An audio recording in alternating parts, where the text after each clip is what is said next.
This is NDTV, and you're watching NDTV 24/7.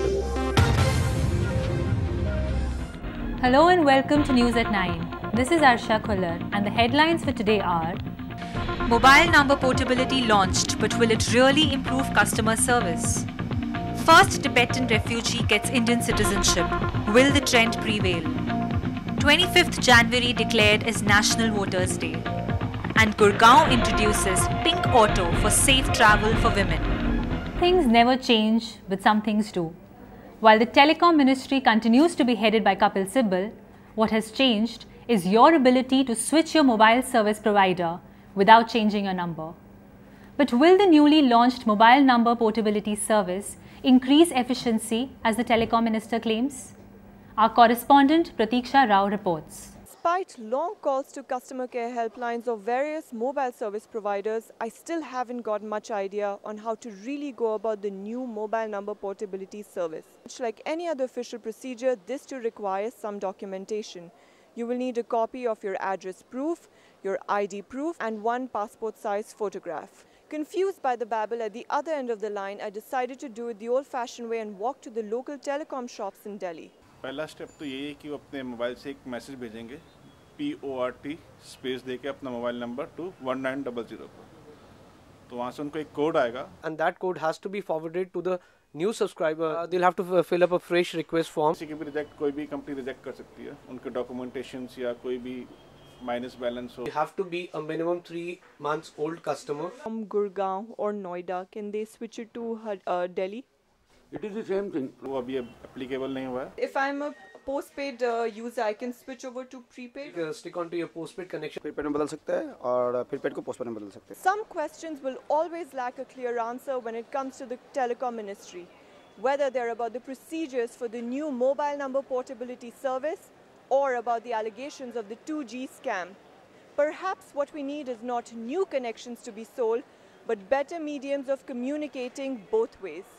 With camera person Debapriya Chatterjee, Pratiksha Rao, NDTV. The Union government has declared the 25th of January as the National Voters' Day. The Election Commission organized programs across various polling booths to encourage the youth to come out and vote. The voter participation among the youth has been minimal in the past few years. To change this indifferent attitude of the youth towards voting, the Election Commission has decided to celebrate this day. That youth not only votes but also come forward to take a part in the entire election process, because this is the process who are responsible for making the policies and taking the big decisions which is going to ultimately influence them. To mark this day, voters were felicitated by distributing election IDs and badges. But the question still remains, is this a step to ease out the electoral process or just another way to cover up the flaws? I'm at this place where 250 people had assembled to celebrate the National Voters' Day. People of different age groups had taken an oath to exercise this right actively. Will this day motivate and encourage the youth to come out and vote? Only the upcoming elections will tell. With camera person Priti Patil, Astha Maheshwari for NDTV. 24-year-old Namgyal Dolkar is the first Indian of Tibetan origin who has legally won the rights to call herself an Indian citizen. This may now set a precedence for the citizenship of thousands of other Tibetan refugees residing in India. What would happen to the dream of Tibet if all of its dreamers called other places home? That is the thought that brings unease to Tibetan refugee communities across India, particularly since one of their own recently became recognized as an Indian citizen. If everyone starts getting the Indian citizenship, there's no use of Tibetan government needs that. Challenges that Tibetans face are like, even though they study no matter what, like if they get into journalism, but they don't get job. Namgyal Dolkar turned to the Citizenship Act of 1986 and took the Ministry of External Affairs to court for having turned down her application for an Indian passport. Dolkar has long evaded, and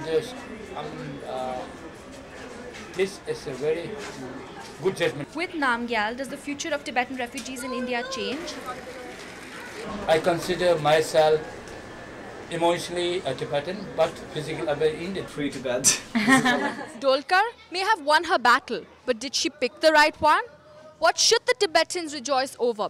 A quick fix label? An unsure homeland? No one's really quite sure yet. At the crossroads of Majnu Ka Tila, with camera person Sanjukta Kar, this is Fiona Pujara for NDTV. The colour pink is now the symbol for women's security. The Gurgaon police has introduced a fleet of pink autos in the Millennium City. This is to ensure a safe and alternate mode of public transport for female commuters. Gurgaon may boast of being the corporate hub of the National Capital Region, but it lacks adequate modes of public transport. Pink Autos is an initiative introduced by the Gurgaon Traffic Police and administration. We started the system of Pink Autos in Gurgaon because we want our women to be safe. We want them to get priority. They should get autos first. हम यही चाहते हैं कि women's देख के हमारे auto में बैठे और जो रीजनेबल रेट हो किराया हो वो हमें दे। ऑटो चार्जेस फिक्स होने चाहिए लेडीज के लिए ना, कुछ हमें पता लगे कितने चार्जेस जितने मन करते हैं मना भी कर देते हैं ये लोग कि हम नहीं जाएंगे। आई थिंक अगर ये इस विक्रम में होता चेंज तो तब कुछ फायदा होता। This person is already. DCP Arora told us that this initiative has been forwarded to all the districts of Haryana, but the effectiveness of this is yet to be seen. With Arshia and Ishika, Sneha Koshri reporting from Gurgaon. An alcoholic jab for heart patients? Heart surgeons in the city are now using a new method, alcohol septal ablation, to cure heart diseases. Our reporter Rahul has more on this. We are here at Medanta Medicity Gurgaon, where 18 heart patients have been successfully treated using the new method of alcohol septal ablation. So now let's talk to Dr. Praveen Chandra about this. What we do here is that we put a drop of alcohol inside the heart to decrease the thickness of the muscles. Alcohol has always been considered as harmful to human health, but not anymore, because these days doctors are using it to treat heart patients. The amount of alcohol which we give in these patients is just 1 to 2 ml, which is like less than a dosage in a medicine. So there is nothing to be panicky about it. There is no myth attached to alcohol as such, and this alcohol is just used as drug, and it is pure alcohol. It is not whiskey or beer. So it's good news for all the common people, as the heart treatment, which was earlier costing around 4 to 5 lakhs, will now, with the introduction of alcohol septal ablation, will cost only around 1 lakh. While alcohol cures heart diseases, music is now the new remedy for treating depression cases amongst the Har inmates. The music therapy program is introduced in the wake of increasing blade attacks and the number of depression cases. ये कोई dance class या फिर कोई music talent show नहीं, दरअसल ये तिहाड़ के वो कैदी हैं जो म्यूजिक थेरेपी के जरिए अपने आप को मानसिक तनाव और नकारात्मक सोच से मुक्त कर रहे हैं। एक म्यूजिक थेरेपी स्टार्ट की है।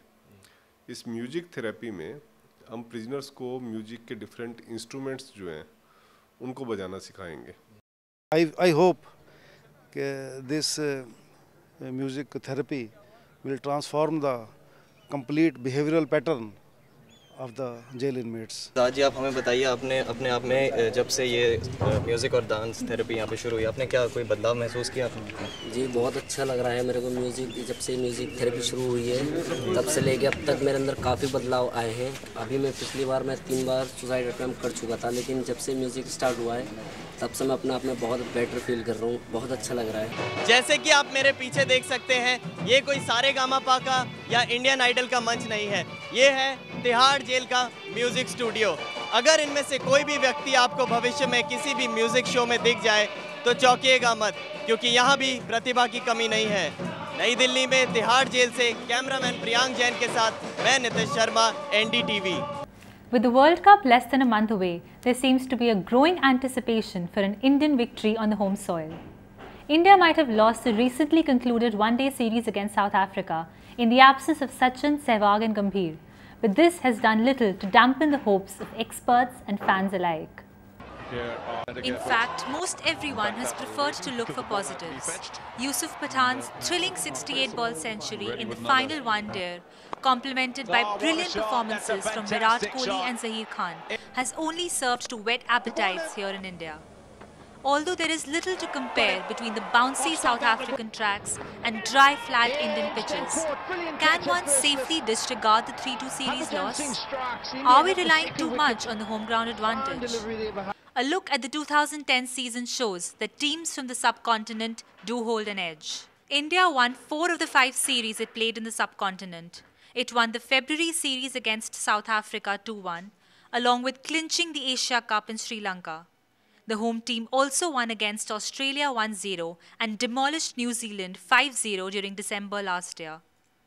This is what Ajay Jadeja had to say about the home ground factor. The way Indian team's been playing, especially at home, you would say they're amongst the top 4. And in today's day and age, I think home team makes a big advantage because you can get the pitches prepared the way you want. The crowd support is always a plus. So I always see it as an advantage. A new sun sign is lurking in the horizon. It is Ophiuchus, the 13th sun sign of the zodiac. So if you thought you were a Sagittarius all along, think again. Over to Aparajita for more. We have Acharya Shailendra ji and Dr. Chaudhary who are going to tell us about the 13th new sign. क्या कहना है आपका इस बारे में? यह जो 13वीं राशि का उदय मानते हैं खगोल शास्त्री या वैज्ञानिक जो भी मान रहे हैं, यह एक कल्पना मात्र है। 13वीं राशि का उदय नहीं हो सकता है। अभी कथाकथित जो आया है समाचार पत्रों में, सूर्य से या चंद्रमा से किसी भी तरह से जो है 13वीं राशि का उदय नहीं हो सकता है। So as we heard, the new sun sign Ophiuchus won't have any impact on our lives. So all of you there, stick to your sun signs. Ever since Aamir Khan met Kiran Rao on the sets of Lagan, his repeated successes in Bollywood have made him the undisputable hero of Hindi cinema. Will his successes prove to be the lucky charm in Dhobi Ghat, his wife's first directorial venture? Debapriya Chatterjee has more on this. Kiran Rao's directorial debut Dhobi Ghat premiered on January 21st. The movie has no intervals, no commercial soundtracks, very few steady shots and a not-so-happy ending. With its unique technique and unconventional approach, let's find out if Dhobi Ghat is here to stay or already set to go. Aamir Khan's and Kiran Rao movie, I'm attracted to it. Well, I like offbeat movies. It's not actually up to mark with Aamir Khan movies. I think she would be good because she's Aamir Khan's wife. Even with little promotion and mixed reviews, Dhobi Ghat seems to have found its fair share of viewers. The movie clearly does not focus on mass appeal and claims to portray the city just as it is. It did exceptionally well in the Toronto Film Festival. Let's hope it appeals to its Indian audiences as well. With camera person Pratiksha Rao, Debapriya Chatterjee for NDTV. That's all for now. Keep watching NDTV 24/7 for more updates. This is NDTV, and you're watching NDTV 24/7.